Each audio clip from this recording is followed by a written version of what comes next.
Hello welcome back to our YouTube channel. आज हम बात करेंगे ग्रेड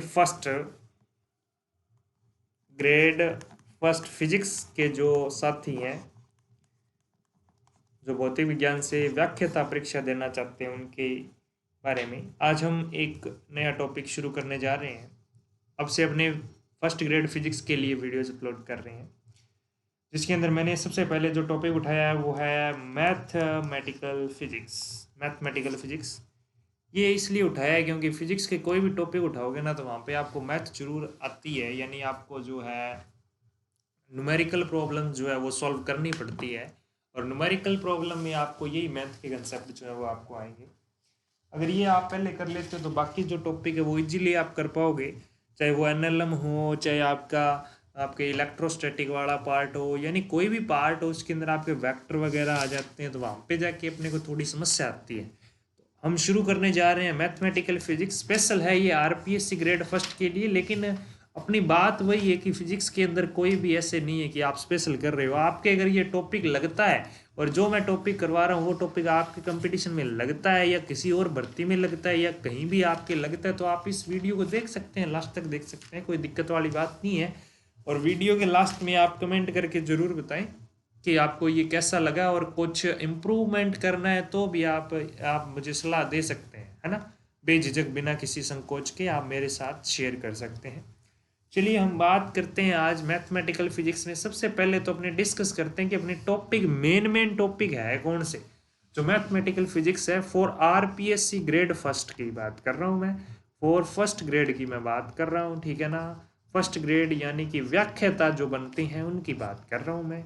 और ये जो टॉपिक आपने एमएससी के अंदर जरूर पढ़े होंगे, ठीक है ना। एमएससी या बीएससी के अंदर भी कुछ कुछ पार्ट आ जाता है। जैसे अपना पहला टॉपिक जो रहेगा वो रहेगा वेक्टर अलजेब्रा रहेगा भैया। क्या रहने वाला है? वेक्टर अलजेब्रा रहने वाला है। दूसरा टॉपिक है मैट्रिक्स का रहने वाला भैया। कौन सा रहने वाला है? मैट्रिक्स। हाँ जी, ये ट्वेल्थ मैथ में पढ़ी थी आपने, लेकिन अब मैं फिजिक्स में पढ़ाऊंगा आपको। आगे है स्पेशल डिफरेंशियल इक्वेशन, जिसके अंदर आपके अलग अलग आ जाते हैं बहुत सारे बेसल हो गया, इसके अलावा तीन चार और आपके फंक्शन है, उन फंक्शन के बारे में पढ़ना है। लांगराज वगैरह, लांगराजियन फंक्शन है आपके, वो फंक्शन पढ़ेंगे अपन। नेक्स्ट है आपके लाप्लास ट्रांसफॉर्मेशन। लाप्लास जो ट्रांसफॉर्मेशन है वो अपने को पढ़ना है कि लाप्लास जो है वो आपके जो इंपॉर्टेंट क्वेश्चन देख के जाता है फिजिक्स में। ये मान के चलिए कि मैथमेटिकल में इसमें से एक क्वेश्चन 100% हर बार आता है और फॉर्मूला बेस्ड आता है। आपको इसके सूत्र आने चाहिए, सीधी सी बात ये है। और सूत्र आता है तो ये सवाल जो है आप सही कर लोगे। अगला जो है वो टेंसर है। वैसे देखो वेक्टर जो है कोई भी राशि जो वेक्टर है वो अपने आप में एक टेंसर है। वो अपने आप में क्या है? टेंसर है। वेक्टर जो होता है फर्स्ट रैंक का टेंसर होता है, और जो स्केलर होता है वो आपके 0th रैंक का होता है। बाकी अपने टेंसर जो है वो डिटेल में पढ़ेंगे, आपको टेंशन लेने की जरूरत नहीं है। आगे है ग्रुप थ्योरी। ये ग्रुप थ्योरी आपके बीएससी के अंदर मैथ में लगती थी। बीएससी के अंदर कहाँ लगती थी? आपके मैथ के अंदर ग्रुप थ्योरी पढ़ने को मिलती थी, लेकिन यहाँ पे फिजिक्स के अंदर अपने पढ़ेंगे, क्योंकि अपने को ये नीड होती है कि जितने भी न्यूमेरिकल प्रॉब्लम्स है ना, उनको अगर आपने सॉल्व करना है ना, तो ये मैथ की छोटी छोटी प्रॉब्लम्स आपको आनी चाहिए। तो अपनी जो बेसिक स्ट्रेटजी ये रहेगी कि अपने ज़्यादा से ज़्यादा इन फॉर्मूलों को अपने रिवाइज करेंगे और इन फॉर्मूलों के बारे में अपने अच्छे से डिस्कस करेंगे। और फॉर्मूले जो है याद करने के बाद इनको अप्लाई कैसे करना है, अपने क्या ज़्यादा से ज़्यादा प्रॉब्लम सॉल्व करेंगे। ऐसा नहीं है कि अपने यहाँ सिर्फ पढ़ लिया, पढ़ने के बाद में आपने जो किया है वो आपको 100% क्लियर हो गया है, ऐसा नहीं होता है। अपने क्या करेंगे, इनके ऊपर बहुत सारी प्रॉब्लम सॉल्व करेंगे, और ताकि आपकी जो कैलकुलेशन है ना, जो कैलकुलेशन है वो क्या हो जाए, तेज हो जाए। ठीक है, तो शुरू करते हैं आज की। इसके अंदर अपने सिलेबस देख लिया, आप इसका स्क्रीनशॉट ले सकते हैं। अब अपने बात करते हैं जी वेक्टर अलजेब्रा से। अपना जो पहला टॉपिक शुरू करने जा रहे हैं वो टॉपिक कौन सा है? आपका अलजेब्रा है। कौन सा टॉपिक है? अलजेब्रा है। अलजेब्रा में देखिएगा, सबसे पहले अपने बात करते हैं थोड़ी सी। जब फिजिक्स शुरू होती है ना, आप जब 11th में आते हैं तो आपको क्या पढ़ने को मिलता है जी? फिजिकल क्वांटिटी पढ़ने को मिलता है, भौतिक राशियां पढ़ने को मिलता है। थोड़ा सा अपनी चर्चा करेंगे, क्योंकि वेक्टर अलजेब्रा को शुरू करने से पहले उसका थोड़ा सा इंट्रो जानना जरूरी होता है, ठीक है ना। जैसे अपने किसी भी क्लास के बारे में स्टडी कर रहे हैं, जैसे आप 10th में हो गए तो आपको 9th को बेस लेके चलना पड़ेगा। जी हाँ, 9th में ऐसा कुछ था, उससे रिलेटेड ये चीज़ है।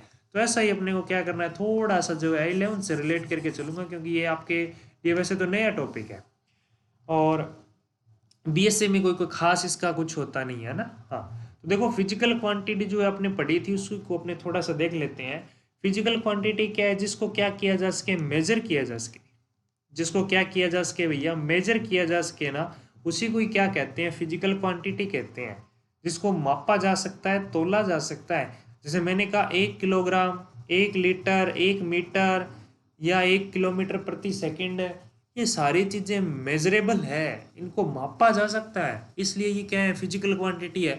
लेकिन यही मैं बोल दूं कि मैं दुखी हूँ, 1 किलो दुखी हूँ, 1 मीटर दुखी हूँ, क्या इसका कोई लॉजिक है, क्या कोई मतलब है क्या इसका, कोई मतलब नहीं है। मैं खुश हूँ, कितना खुश हूँ, ½ किलो खुश हूँ, 2 किलो खुश हूँ, ऐसा कोई होता है क्या, पॉसिबल है क्या, माप सकते हो क्या आप कि मैं कितना दुखी हूँ, सुखी हूँ, है ना। ये चीज़ें मापने योग्य नहीं है, ये सिर्फ भाव है आपके। तो ये आपकी फिजिकल क्वांटिटी नहीं है, भौतिक राशि नहीं है भैया।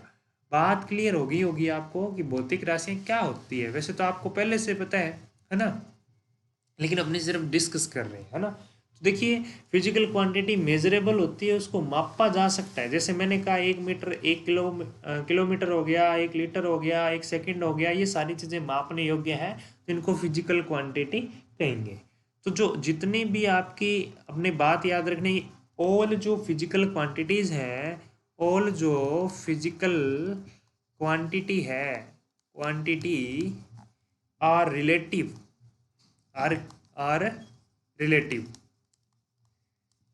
जितनी भी फिजिकल क्वांटिटी है वो रिलेटिव है। रिलेटिव का मतलब क्या होता है, आपके जो भी आप कोई भी वैल्यू ले रहे हो, जैसे एग्जांपल दे रहा हूं मैं कि आपकी पीलीबंगा से दिल्ली जो है इतनी दूरी पे है, जितनी भी है 500 मान लो, 100 मान लो, 1000 मान लो, जो भी है, मेरे को आइडिया नहीं है, मैं वैसे एग्जांपल दे रहा हूँ। या जैसे अपने कह दें अजमेर से जयपुर की दूरी 500 है, या अजमेर से बीकानेर की दूरी 400 है, ऐसे मैं माप सकता हूँ रिलेट करके, दो चीज़ों को रिलेट करके। लेकिन मैं कहूँ कि जयपुर इतनी दूरी पे है, कहाँ से, कोई मतलब नहीं है। जब तक कहाँ से नहीं मिलेगा तो आप फाइंड आउट थोड़ा ना कर पाओगे। तो जितनी भी फिजिकल क्वांटिटी है वो रिलेटिव है, किसी के ना किसी के रिलेशन में है। ऐसे ही जैसे एक ट्रेन जा रही है, ट्रेन के अंदर एक व्यक्ति बैठा हुआ है, अब स्टेशन पे एक व्यक्ति खड़ा है, उस स्टेशन पे खड़ा है, उसकी रिस्पेक्ट में उसकी स्पीड माप रहे हो ना आप। मान लो वही जो व्यक्ति है वही ट्रेन के साथ साथ में बाइक लेके चल रहा है उसी स्पीड से, तो क्या आप माप लोगे। ऐसे दो कारें बराबर चल रही है, उन दोनों कारों में बैठे हुए व्यक्ति उनको एक दूसरे के सापेक्ष देखोगे तो क्या लगेगा, जीरो स्पीड है। वहीं एक ने ब्रेक लगा ली तो दूसरी गाड़ी स्पीड से जाती हुई दिखेगी कि नहीं दिखेगी। वही बात है कि आप किसके रिस्पेक्ट में मेजर कर रहे हो, स्पीड कर रहे हो, आप कुछ भी मेजर कर रहे हो, जैसे लेंथ मापनी है तो इनिशियल और फाइनल दोनों पॉइंट आपके पास होंगे तभी आप माप पाओगे, वरना आप उसको मेजर नहीं कर सकते हैं। इसलिए जितनी भी फिजिकल क्वांटिटीज होती है ना आपकी, वो सारी की सारी रिलेटिव होती है, एब्सोल्यूट उनका कोई मीनिंग नहीं है। Absolute, absolute, absolute does not have, does not have any meaning। देखो रिलेटिव होती है, एब्सोल्यूट उसका कोई मीनिंग है नहीं, ये बात अपनी कर ली थी।